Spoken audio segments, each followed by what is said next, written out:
അതെ ഗൈസ്, പലർക്കുള്ളൊരു സംശയമാണ് എങ്ങനെ ദുബായിലേക്ക് വരാമെന്നല്ലേ. നമ്മൾ ദുബായിലേക്ക് വരാൻ വേണ്ടിയിട്ട് ഞാൻ ആദ്യം വന്നത് ഒരു ഏജൻറ്റ് വഴിയാണ്. ഏജൻറ്റ് വഴി വന്നു, പക്ഷെ ഞാൻ ചതിക്കപ്പെട്ടതെന്ന് വെച്ച് കഴിഞ്ഞാൽ ഞാൻ ശരിക്കും ഏജൻറ്റ് വഴി വന്നത് സെയിൽസിലേക്കായിരുന്നു. എനിക്ക് വേറെ എക്സ്പീരിയൻസ് ഒന്നും ഇല്ല. അപ്പോൾ എനിക്ക് സെയിൽസിൻ്റെ എനിക്ക് അത്യാവശ്യം സെയിൽസ് ജോലി ചെയ്യാൻ അറിയാം. അപ്പോൾ ഞാൻ ലുല്ലുവിൽ ഞാൻ സെയിൽസിൽ വർക്ക് ചെയ്തിരുന്നു.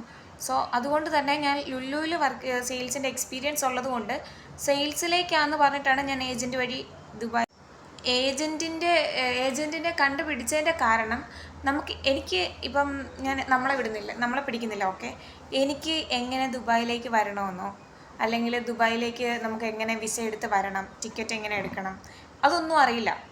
അറിയാവുന്നവരൊട്ട് പറഞ്ഞു തരുമില്ല. ഞാൻ പറഞ്ഞ സത്യമല്ലേ? അപ്പോൾ ഏജൻറ്റിനെ കണ്ടുപിടിച്ചു. ഏജൻറ്റ് മുഖേന ദുബായിൽ വന്നു.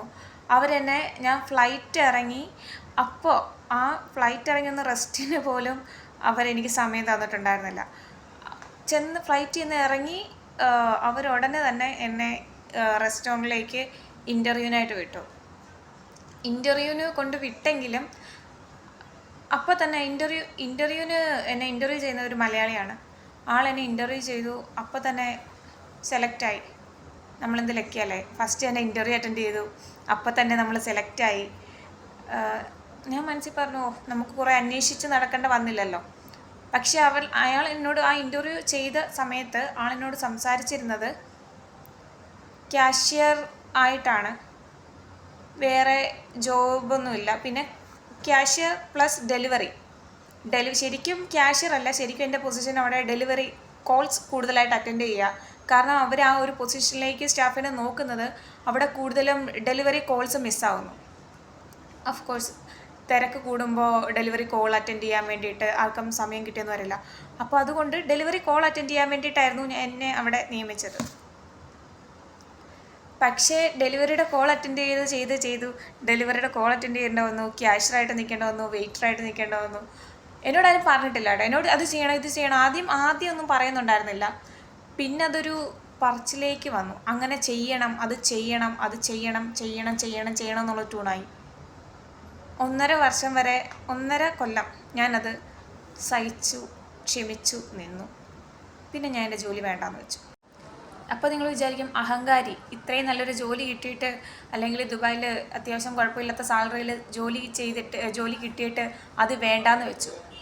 ഞാൻ അഹങ്കാരി ആയതുകൊണ്ടല്ല, ജോലി ചെയ്യാൻ പറ്റാത്തത് കൊണ്ടല്ല. നമ്മൾ ചെയ്യുന്ന ജോലിക്കുള്ള ശമ്പളം അതാരായാലും അർഹിക്കുന്നതായിരിക്കുമല്ലോ. അത് കിട്ടാതെ വന്നപ്പോൾ നമുക്ക് നമ്മുടെ ഫാമിലി പ്രശ്നം ഉണ്ടാവും, അല്ലെങ്കിൽ നമുക്ക് പേഴ്സണലായിട്ടുള്ള ഇഷ്യൂസ് ഉണ്ടാവും. നമുക്കങ്ങനെ കുറേ പ്രശ്നങ്ങൾക്ക് ഇടയിൽ നിൽക്കുമ്പോൾ നമുക്കങ്ങനെ ഒരു ശമ്പളം കിട്ടാതെ വരുമ്പോൾ നമുക്ക് ചെയ്യുന്ന ജോലിക്കുള്ളതാണ്, അതിൽ കൂടുതലല്ല നമ്മൾ ചോദിക്കുന്നത്. അത് ചെയ്ത ജോലിയുടെ ശമ്പളമോ പെൻഡിങ്, പിന്നെ കൂട്ടി ചോദിക്കും. നമ്മളെങ്ങനെ സാലറി കൂട്ടി ചോദിക്കും? അവിടെ ചോദിച്ചാൽ അതിനൊരു പ്രസക്തി ഉണ്ടോ? സോ ഞാൻ എൻ്റെ ജോലി റിസൈൻ ചെയ്തു. അത് കഴിഞ്ഞപ്പോഴാണ് എനിക്ക് മനസ്സിലായത് എന്തുകൊണ്ട് എനിക്ക് വേറെ ജോലി നോക്കിക്കൂടാ. അപ്പോൾ റിസൈൻ ചെയ്ത് കഴിഞ്ഞാൽ നമുക്ക് പിന്നെ അവിടെ നിൽക്കണമെങ്കിൽ അവർ വിസ ക്യാൻസൽ ചെയ്ത് തരണം. അങ്ങനെ കുറേ പ്രൊസീജിയറുണ്ട്. വിസ ക്യാൻസൽ ചെയ്യാൻ വേണ്ടി അവരുടെ പുറകെ നടന്നു. പക്ഷേ വിസ 1.5 വർഷം നിന്നിട്ടായാലും അവരെൻ്റെ കയ്യിൽ നിന്ന് 3000-4000 ദറംസ്, ഇവിടുത്തെ UAE ദറംസ് അവരെൻ്റെ കയ്യിൽ നിന്ന് വാങ്ങിച്ചിരുന്നു. അത് എന്ന് വെച്ചാൽ എനിക്ക് സാലറി പെൻഡിങ് ആയിരുന്നു. എനിക്ക് ആ പെൻഡിങ് ആയുള്ള സാലറി എടുത്ത് തിരിച്ച് തന്നുമില്ല. ഞാൻ ക്യാൻസൽ ചെയ്യാൻ വേണ്ടിയിട്ട് അങ്ങോട്ട് 100-200 ദറംസ് എക്സ്ട്രാ കൊടുക്കേണ്ടിയും വന്നു. അപ്പോൾ ഞാൻ പറഞ്ഞു വന്നത്, ഇവിടെ വന്നിട്ട് നല്ല രീതിയിൽ കഷ്ടപ്പെട്ട് ഫസ്റ്റ് നിങ്ങൾ നാട്ടിൽ നിന്ന് തന്നെ 2 മാസത്തേക്കുള്ളൊരു വിസിറ്റിംഗ് വിസ എടുക്കുക. എന്നിട്ട് ദുബായിലേക്ക് കയറി വന്ന ഉടനെ അത്യാവശ്യം നല്ല രീതിയിൽ റെസ്റ്റ് എടുക്കാനായിട്ടാണെങ്കിൽ ദൈവത്തോർത്ത് ആരും ഇങ്ങോട്ട് കയറി വരണം. നിങ്ങൾക്ക് നാട്ടിൽ തന്നെ നിന്ന് റെസ്റ്റ് എടുത്തുകൂടെ? റെൻറ്റ് കൊടുക്കണ്ട, ഫുഡിന് പൈസ കൊടുക്കണ്ട, സമയം അമ്മ ഫുഡ് ഉണ്ടാക്കി തരും. റെസ്റ്റ് എടുക്കാനായിട്ട് ആരും ദുബായിലേക്ക് വരണ്ട. നല്ലൊരു ആത്മാർത്ഥതയോടുകൂടി പണിയെടുക്കാൻ പറ്റുമോ? അങ്ങനെ ഉണ്ടെങ്കിൽ ദുബായിലേക്ക് കയറി വാ.